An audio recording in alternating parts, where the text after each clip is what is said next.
Queridos irmãos e irmãs, na homilia da manhã eu comentei, por assim dizer, as raízes bíblicas da fé da igreja no purgatório. E nesta homilia eu gostaria de falar sobre a realidade do purgatório,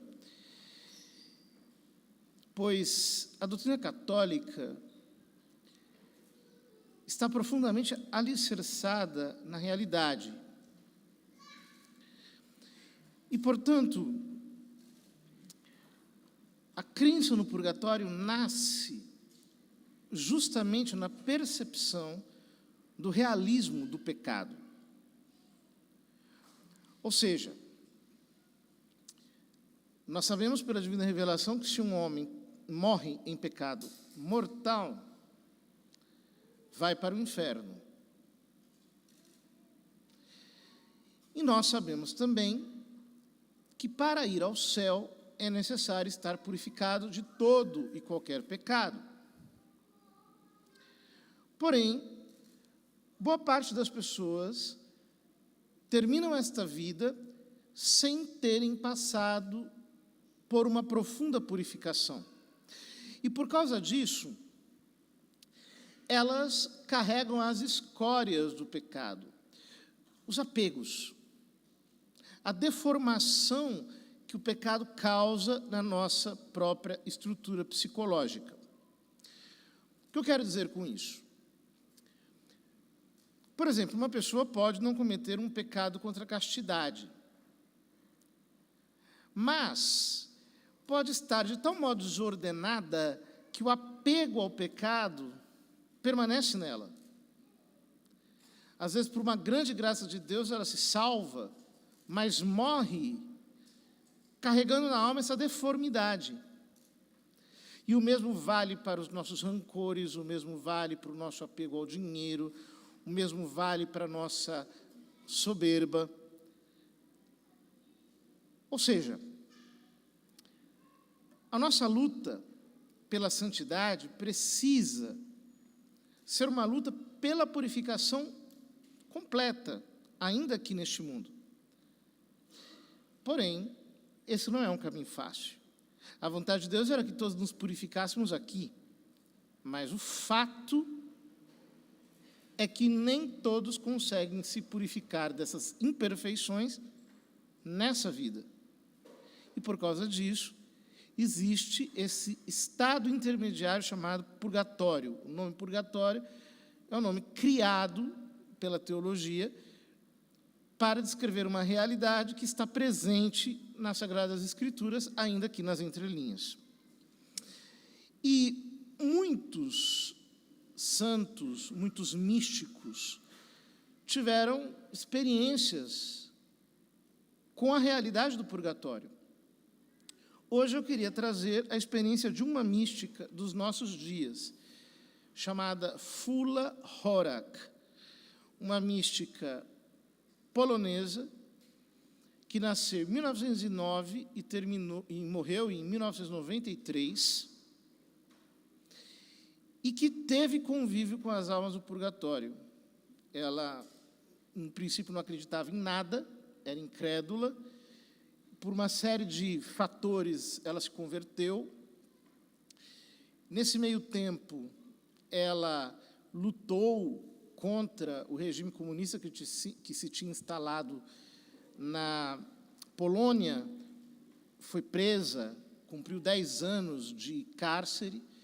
Ali ela adquiriu uma terrível doença no estômago, ela teve que ser operada do câncer no estômago sem anestesia. E depois passou o resto dos seus dias numa união mais profunda com Deus.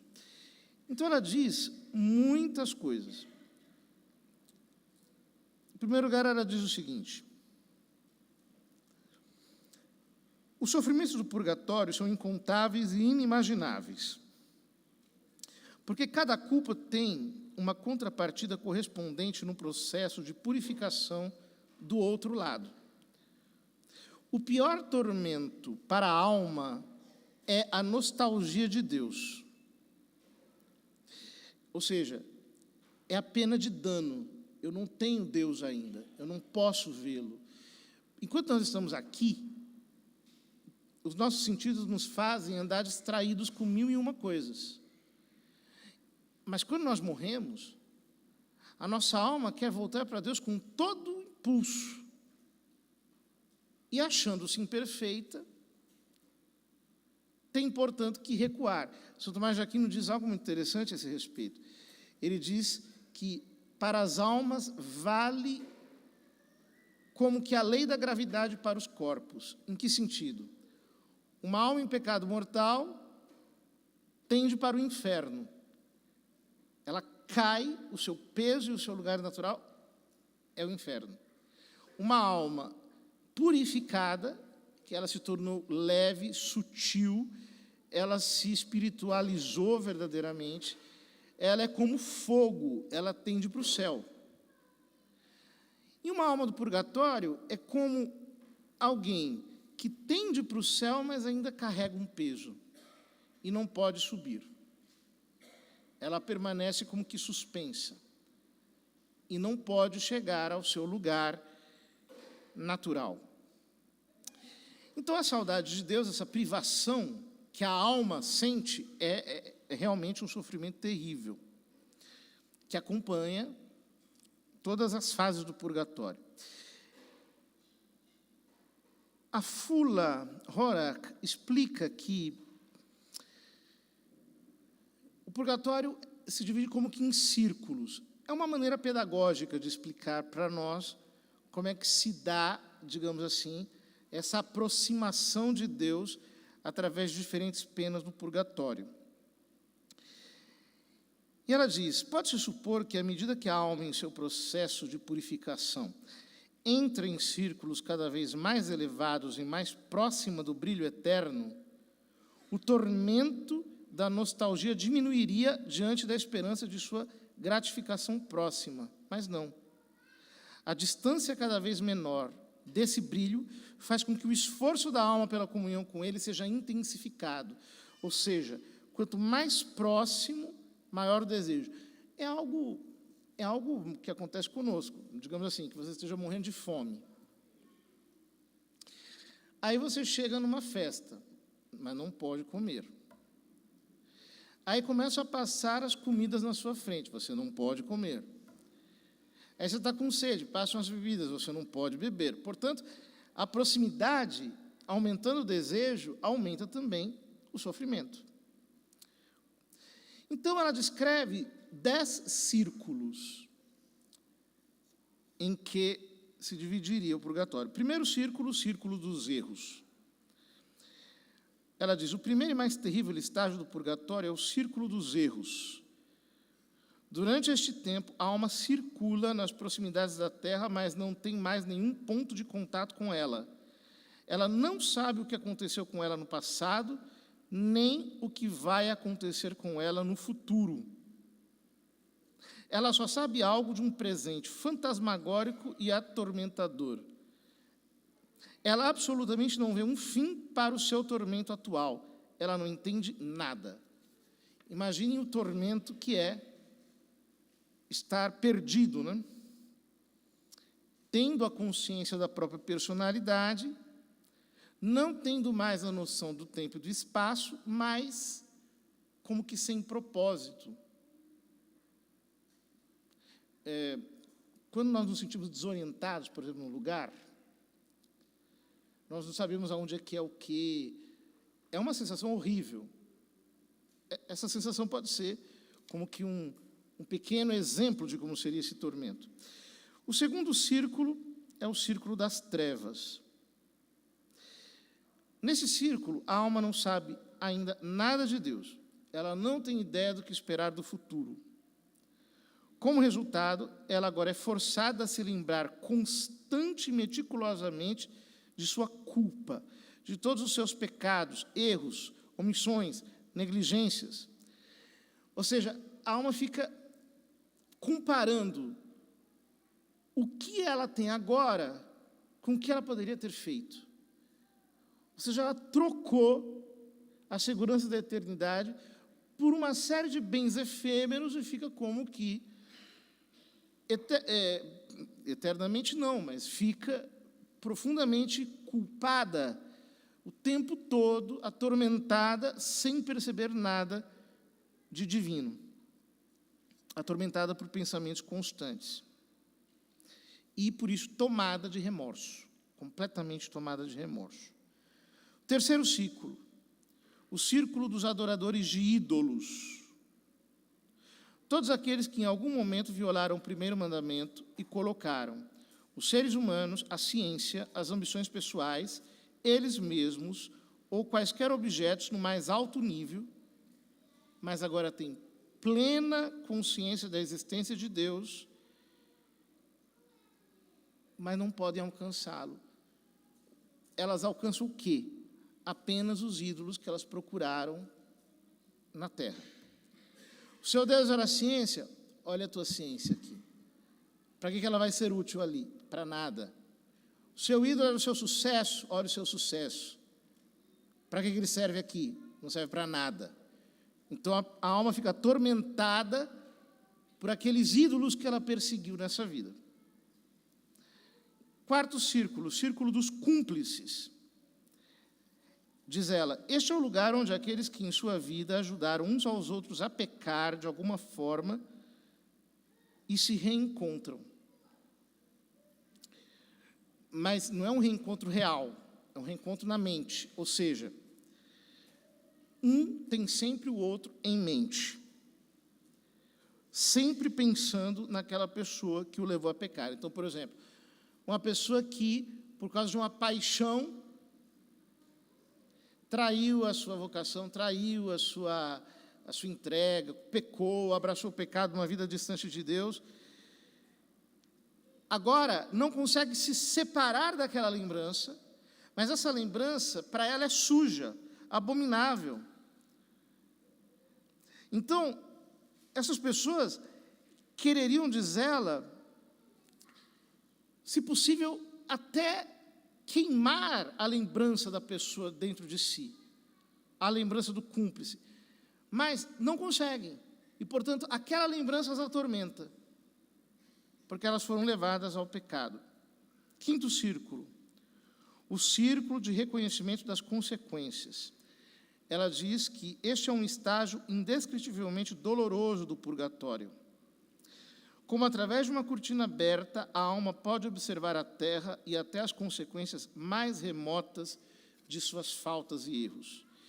Então, vê, por exemplo, as ruínas do seu trabalho, vê os seus familiares desviados de Deus por sua culpa, vê o resultado do mau exemplo que ela plantou com a sua vida, vê o resultado do seu ensino ruim, que levou as pessoas ao pecado.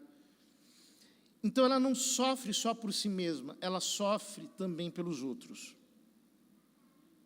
E fica como que envolvida no tormento de ter feito tantos outros se desencaminharem.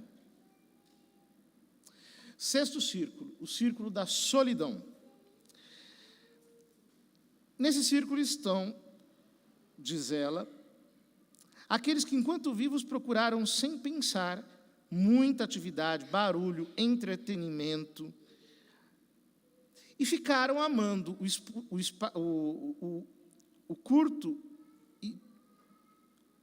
ficaram amando o curto e precioso tempo de sua vida terrena com todas essas coisas, que são vãs, que são vazias.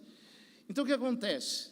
A alma queria sempre estar aqui, cercada de pessoas, o tempo todo, em agitações, em farras. Chega lá, solidão total.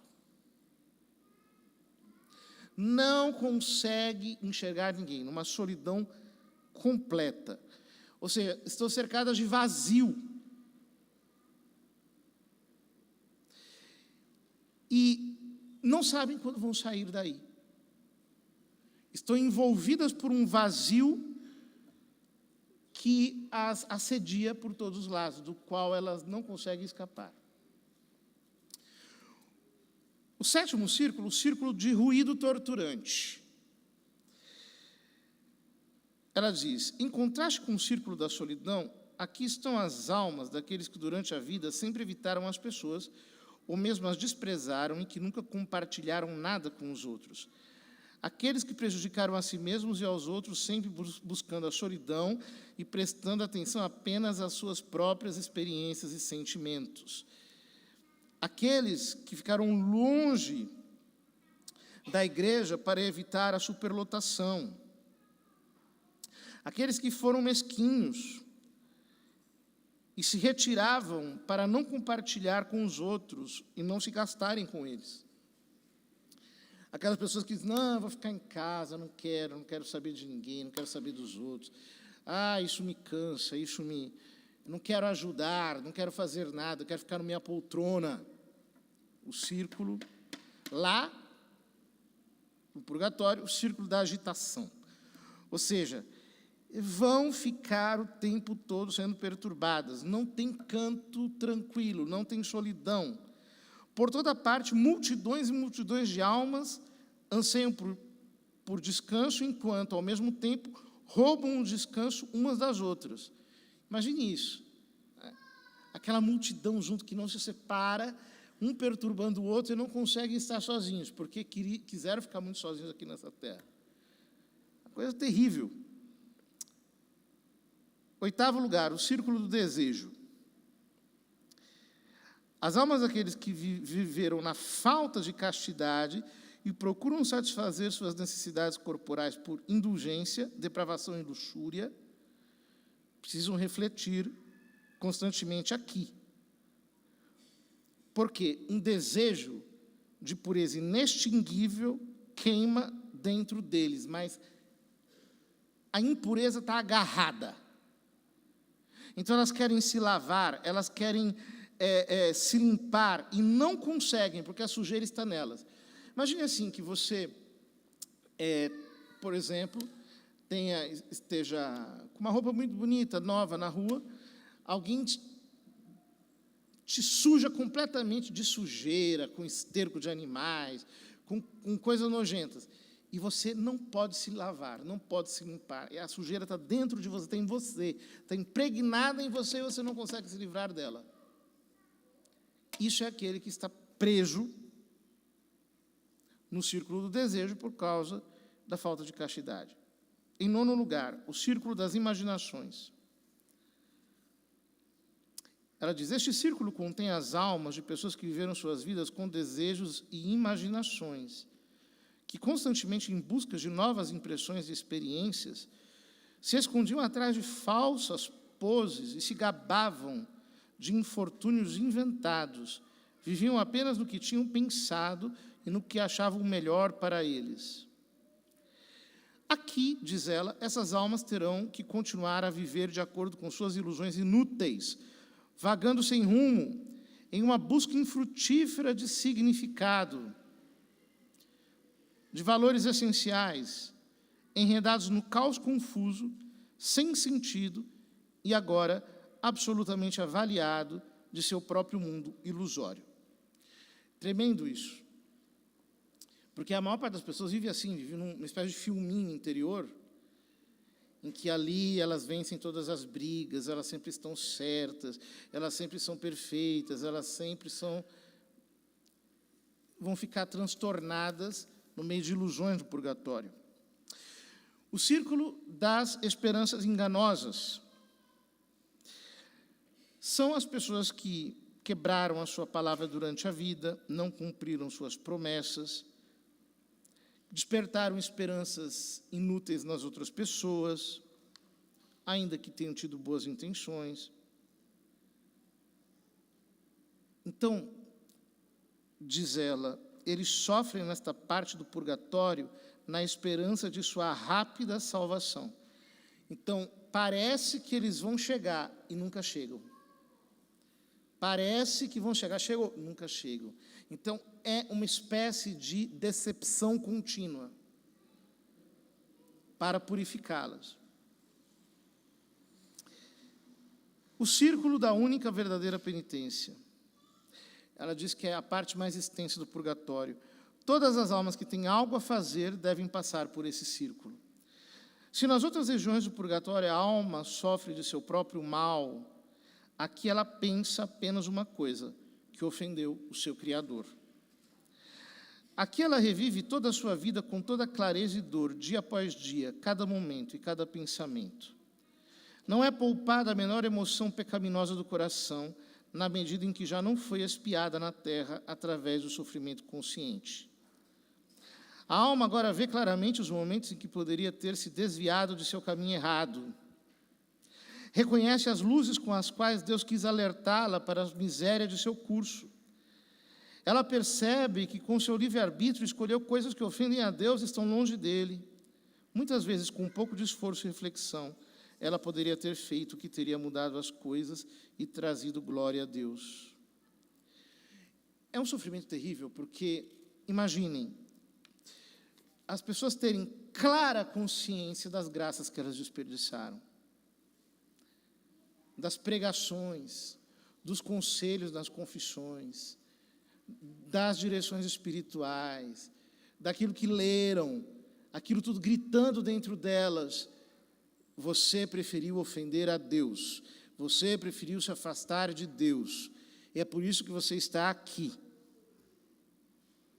Sua dor é tanto maior quanto mais sensível e talentosa é a pessoa. Quanto mais próximo o seu contato com Deus poderia ter sido, e mais fácil ela poderia ter entendido. Interessante, né? Quer dizer, quando a pessoa é mais sensível, ela vai sofrer mais aqui. Porque muitas vezes os artistas, as pessoas que são mais sensíveis, elas desprezam as graças para poderem fruir de uma satisfação estética. O último círculo, o círculo neutro, que é um círculo em que não se sofre, a alma apenas espera. Não sabe quanto tempo vai esperar, mas está ali à espera. Então, ali tem sacerdotes que celebraram a missa com pouco fervor. Aqueles que, um dia, diz ela, fizeram fortuna durante a vida com as lágrimas e os erros dos outros. Escritores que não foram cuidadosos com o que escreviam para a maior glória de Deus. E aqui permanecem até a sua maturidade espiritual, a fim de poderem ir para o céu. Diz a Fula Horak: alguns creem que uma pessoa pode entrar no reino dos céus imediatamente após a morte, desde que tenha feito uma confissão honesta primeiro. Você está errado. O purgatório não é apenas um lugar de purificação, mas também de amadurecimento para todos os que durante a vida negligenciaram ou ignoraram suas luzes interiores e, portanto, não desenvolveram suficientemente o seu espírito. Ou seja, ao calcular no além não apenas o que a pessoa fez de bom ou ruim em sua vida, é tomado como base, mas também é considerado se ela esgotou todas as possibilidades de fazer o bem. O que falta para o pleno cumprimento da vontade de Deus. O que excede o grau máximo de tolerância divina baseado na fraqueza do corpo, o qual a alma deve compensar ou trabalhar no purgatório através do tormento. Ou seja, aonde eu não cheguei deveria ter chegado. O que eu deveria ter feito e não fiz. O quanto eu deveria ter sido espiritual e não fui. Fiquei apegado à minha vontade, apegado às coisas exteriores. Diz ela: poucas almas evitam o purgatório, embora todos pudessem fazê-lo, se as pessoas apenas quisessem estar cientes do seguinte: todo pecado, mesmo o menor, deve ser conscientemente expiado, aqui ou lá. A disposição de aceitar o sofrimento mental ou físico em vida, a humildade e a submissão confiante à vontade de Deus, são as formas mais toleráveis de penitência por todas as ofensas à sua lei e a maneira mais fácil de alcançar a felicidade após a morte. Vejam quanto vale o sofrimento, né? Por isso que Deus permite. Quanto vale o sofrimento? Ela diz: você pode comparar o processo com uma escala decimal. Se alguém quiser expiar uma dívida em sua vida, pode colocar com segurança pesos menores na balança deste lado, do outro serão de 100 quilos. Ou seja, o sofrimento aqui vale mais. Tudo que a gente padece aqui vale muito mais. Então nós não podemos desprezar o sofrimento. E ficar dizendo, por que Deus me dá isso? Por que Deus permite isso? Como se eu fosse um merecedor de um paraíso na terra. Não sou, eu sou um pecador. Diz ela, quão maravilhosamente grande e poderoso é o poder do sofrimento aceito e oferecido a Deus. Então ela diz que a mais misericordiosa, amorosa e poderosa intercessora das almas do purgatório é a Santíssima Virgem Maria. Há um dia maravilhoso do ano em que todos os tormentos do purgatório são suspensos por 24 horas. É o dia de finados. Neste dia, em todas as inúmeras regiões, em todos os níveis e camadas deste vasto abismo de tormento, há quietude festiva e paz festiva. As almas descansam. Claro, porque a igreja está rezando, são missas e mais missas. Imaginem que o único dia no ano, além do Natal, em que o sacerdote pode celebrar 3 missas, inclusive sozinho, sem povo, é o dia de hoje. Então, em lugares em que tem muitos padres, a tradição é um padre rezar uma missa colada na outra, 3 missas em seguida. Justamente porque, em benefício das almas do purgatório. Olha o que ela diz aqui. No dia de finados, os espíritos são particularmente comuns e poderosos no mundo. Aqueles que são capazes de dar total atenção a este outro mundo sobrenatural sentirão algo. Ou seja, essa comunhão dos santos traz para nós algo da parte de Deus. Ela diz, nós devemos oferecer as nossas orações, sobretudo a Santa Missa, mas as nossas dores físicas também podem ser suportadas pelas almas do purgatório. Ela conta um caso de uma pessoa que se sacrificava pelas almas do purgatório, e quando chegava o dia de finados, ela sempre caía doente e era curada à meia-noite, para mostrar como esse sofrimento é aceito por Deus. Eu sei que por esses pequenos e breves sofrimentos que os vivos suportam para socorrer as almas penitentes, Deus muitas vezes perdoa longas e severas penas para os mortos, porque o nosso sofrimento vale mais do que o sofrimento deles lá. Então, quando eu ofereço um sofrimento meu aqui, eu estou fazendo um benefício imenso para eles lá. Veja que coisa impressionante. Ela nos aconselha a pedir perdão a Deus por um ato específico de uma pessoa falecida. Por exemplo, pedir perdão pelo endividamento de um avarento, pedir perdão pela falta de caridade por alguém que não perdoou. E ela termina dizendo que as orações das crianças têm um efeito mais forte. Através delas, a maior graça é concedida às almas que sofrem no purgatório. Um martírio conscientemente aceito por amor de Deus extingue imediatamente todas as penas do purgatório.